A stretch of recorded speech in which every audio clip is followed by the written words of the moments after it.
ॐ नमः सिद्धेभ्यः।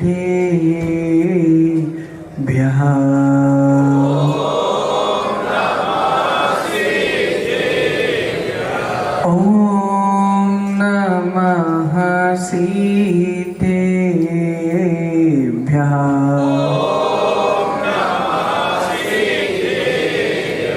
ॐ नमः सिद्धेभ्यः।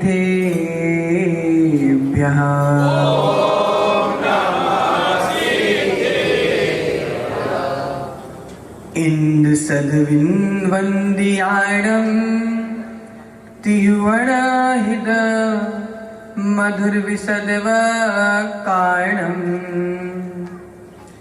अन्तातीतदुर्गुणाणं नमो जिनाणं जिद भवाणं नमो निहन्तायणं नमो सिद्धायणं नमो आयर्यायणं नमो वज्रायणं नमो लोये सव्यसाहूढम्।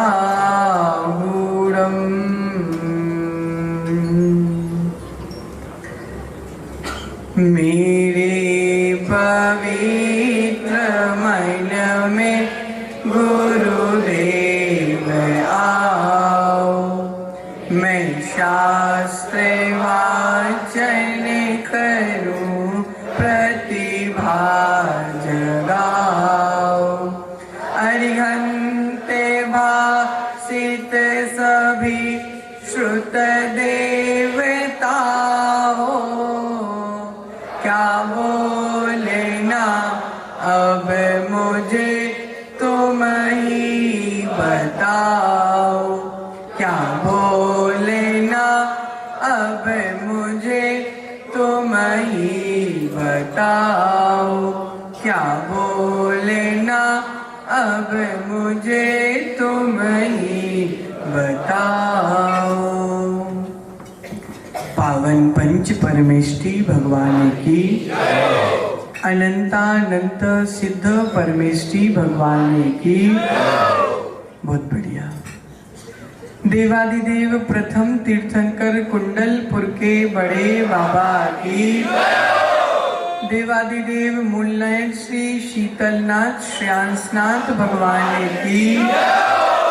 वर्तमान शासन नायक भगवान महावीर स्वामी की। परम पूज्य गणाचार्य गुरुदेव श्री विराग सागर जी महाराज की। परम पूज्य चर्या श्रवणी आचार्य भगवंत श्री विशुद्ध सागर जी महाराज की। परम पूज्य आचार्य भगवंत श्री विभव सागर जी महाराज की। ढाई दीप में विराजमान 3 कमनो कोटि महामुनिराजों की। द्वादशांग जिनवाणी माता की। समव शरण महामंडल विधान की। साक्षात विराजमान परम पूज्य मुनि श्री श्री सागर जी महाराज की। साक्षात विराजमान परम पूज्य मुनि श्री श्रम सागर जी महाराज की। प्रियात्मन, सम्यक दर्शन ज्ञान चारित्राणि मोक्ष मार्ग।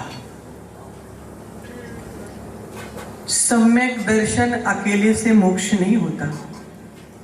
सम्यक ज्ञान अकेले से मोक्ष नहीं होता। एवं सम्यक चारित्र अकेले से मोक्ष नहीं होता। जब तक ज्ञान दर्शन चारित्र तीनों सम्यक होकर के उनकी एकता नहीं होती, तब तक मोक्ष मार्ग प्रशस्त नहीं होता। और रत्नत्रय के माध्यम से ही आत्मा परमात्मा पने को प्राप्त होती है। आज तक बिना रत्नत्रय के कोई परमात्मा बना नहीं है और ना ही भविष्य में कोई बन पाएगा। उस रत्नत्रय में जो मोक्ष महल की, मोक्ष मार्ग की प्रथम सीढ़ी है, उसका नाम है सम्यक दर्शन। प्रिय बंधुओं, आपने बहुत बड़ा मकान बनवाया, बहुत अच्छे से वर्तमान के परिवेश में जो प्रचलन में चल रहा है ऐसी डिजाइन का मकान बनवाया, बहुत अच्छी क्वालिटी का सीमेंट उपयोग किया, बहुत अच्छा फर्नीचर बनवाया और 4 फ्लोर का बड़ा मकान बनवाया, लेकिन उसमें नींव नहीं डलवाई। मकान कब तक चलेगा पंडित जी साहब? मकान तुमने बहुत मेहनत से बनवाया, बहुत पैसे खर्च करके बनवाए, लेकिन मकान की नींव नहीं थी। वह मकान ज्यादा समय तक टिकने वाला नहीं है। उसी प्रकार अशोक भाई, उसी प्रकार हमने बहुत भगवान की पूजा की, हमने बहुत भगवान की आराधना की, हमने बहुत बड़े बड़े विधान किए, हमने बहुत अपने धन का दान किया, लेकिन सम्यक दर्शन के बिना दान किया, सम्यक दर्शन के बिना भगवान की पूजा की, सम्यक दर्शन के बिना धार्मिक कार्य किया है, तो वह तुम्हारा कार्य पुण्य नहीं है, उल्टा पाप ही पाप है। माताओं, बहुत अच्छा भोजन बनाया, बहुत अच्छा भोजन बनाया, उसमें खटाई भी डाली, उसमें मिठास भी डाली, उसमें सब कुछ डाला, केवल नमक नहीं डाला। भोजन रुचेगा क्या? ओहो, क्यों नहीं रुचेगा? सब कुछ तो डाला, नमक नहीं डाला। नमक के बिना भोजन रुचता नहीं है, और सम्यक दर्शन के बिना आत्मा परमात्मा बनती नहीं। प्रियतमन, मिथ्यात्व के साथ किया गया घोर से घोर घनघोर तप भी शोभा को प्राप्त नहीं होता, लेकिन सम्यक दर्शन के साथ किया गया अल्प तप भी तुम्हारे मोक्ष का हेतु बन जाता है। प्रियतमन, सम्यक दर्शन के प्रभाव से कभी जीव नरक गति में नहीं जाता, कभी जीव तिर्यंच गति में नहीं जाता, कभी जीव नपुंसक नहीं बनता, कभी जीव स्त्री नहीं बनता, कभी दुष्कुल में जन्म नहीं लेता। सम्यक दर्शन की इतनी महिमा हुआ करती है बंधुओं। सम्यक दर्शन ही पूजा कराया करता है, और मिथ्या दर्शन ही नरक पहुंचाया करता है। सम्यक दर्शन को जिस जीव ने अपने जीवन में धारण कर लिया, वह जीव एक दिन सारे जगत के माध्यम से पूजा को प्राप्त होता है। और जिस जीव ने इस मनुष्य जीवन, वो भी पुरुष पर्याय, स्त्री पर्याय, और उसके बाद भी जैन कुल, उसके बाद भी निकट में श्री जिनेंद्र भगवान का मंदिर, और जिसका जन्म खांडू कॉलोनी में हुआ, और अगर उसने सम्यक दर्शन को प्राप्त नहीं किया, तो उसने अपना सारा मनुष्य जीवन पानी में मिला दिया। प्रियतमन, इतना प्यारा वातावरण, इतनी विशुद्धि वाला वातावरण, इतने प्यारे जिनेंद्र भगवान, इतने प्यारी भावनाएं, उसके बाद भी जो जीव धार्मिक कार्यों में पीछे हट रहे हैं। बुलाया था पंडित जी ने, 6 बजे पहुंच रहे, 8 बजे। बंधुओं, अपने आप को धन्य मान लेना। जिस जीव का, अरुण भाई, सभी चर्चा एक तरफ है, खांडू कॉलोनी में बिना पुण्य के जीवों का जन्म नहीं होता। अत्यंत पुण्य चाहिए, और खांडू कॉलोनी बराबर कॉलोनी तो दुनिया में कहीं नहीं। और इस ऐसे विशुद्ध वातावरण में भी जन्म लेने के बाद अगर हम अपने कर्तव्यों से पीछे हट रहे हैं, तो समझ लेना बंधुओं, हमारे इसी संसार भ्रमण की क्रियाओं को हम बढ़ाने का प्रयास कर रहे हैं। ऐसे अपने जीवन में हम कुछ भी हासिल नहीं कर पाए। बंधुओं, जब तक सत्य को समझोगे नहीं, जब तक सत्य को स्वीकार कैसे करोगे? जब तक सत्य को समझोगे नहीं, जब तक सत्य को स्वीकार नहीं कर सकते। आचार्य कहते हैं सत्य का बोध होना सम्यक दर्शन है, सत्य को जान लेना सम्यक ज्ञान है, और सत्य के अनुसार आचरण करना सम्यक चारित्र है। और सम्यक दर्शन ज्ञान चारित्र के बिना कभी भी जीव अपनी आत्मा का कल्याण नहीं कर सकता।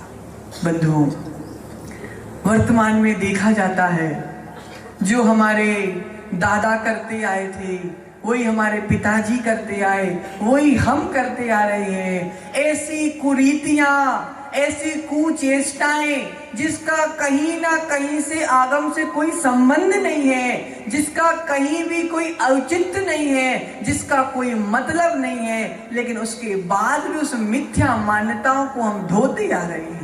भैया इसका मतलब क्या है? महाराज पता नहीं, हमारे पिताजी करते थे तो हम भी करते आ रहे हैं।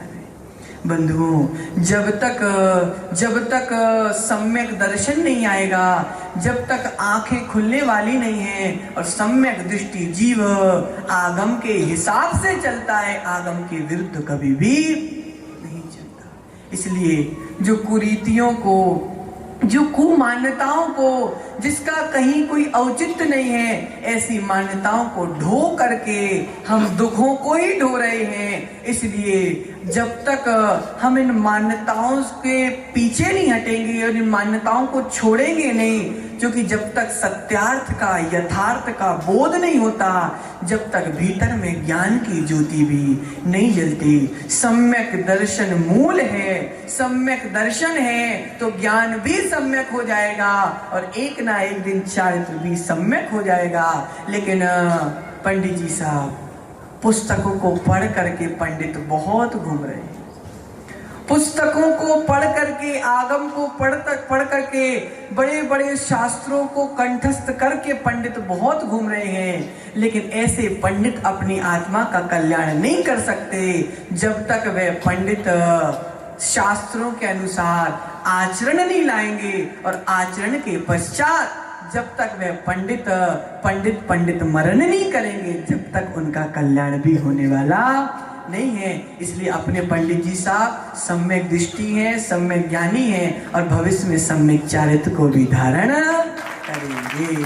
इसी मंगल भावना के साथ जय बोलिए देवादिदेव 1008 श्रेयांश नाथ भगवान की, देवादिदेव 1008 श्री महावीर भगवान की, परम पूज्य गुरुदेव श्री विराग सागर जी महाराज की। बड़ी सुंदर बात कही। और